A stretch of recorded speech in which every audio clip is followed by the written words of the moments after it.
Yo-yo TV ప్రేక్షకులకు శుభోదయం. ఈరోజు బులియన్ మార్కెట్లో బంగారం వెండి ధరలు ఏ విధంగానో ఒకసారి మనం చూద్దాం. పసిడి ప్రియులకు మళ్ళీ షాక్ తగిలింది. ఇటీవల వరుసగా తగ్గుతూ రాగా ఒక్కసారిగా రేట్లు పెరగడం గమనార్హం. దాదాపు 10 రోజుల తర్వాత బంగారం ధరలు పెరిగాయని చెప్పొచ్చు. ముఖ్యంగా ఇరాన్ ఇజ్రాయెల్ కాల్పుల విరమణకు అంగీకరించగా క్రూడ్ ఆయిల్ ధరలు తగ్గగా దీంతో మళ్ళీ బంగారం ధరలు ఎగబాకాయి.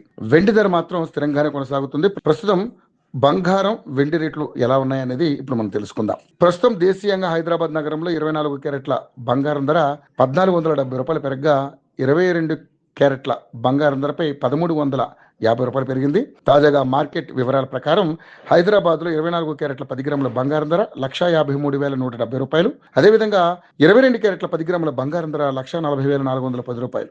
ఈరోజు హైదరాబాద్ నగరంలో కిలో వెండి ధర 2,69,900గా ఉంది. ఇప్పుడు బంగారం వెండి ధరలు ఒక్కసారిగా పెరిగేందుకు ప్రధాన కారణం క్రూడ్ ఆయిల్ ధరలు తగ్గడం. అవును, గత 2 రోజులుగా ఇరాన్ ఇజ్రాయెల్ మధ్య భీకర దాడులు జరగ్గా అమెరికా అధ్యక్షుడు డొనాల్డ్ ట్రంప్ జోక్యంతో కాల్పుల విరమణ చేసుకున్నాయి. దీంతో క్రూడ్ ఆయిల్ ధరలు గరిష్ట స్థాయిల నుంచి తగ్గుముఖం పట్టాయి.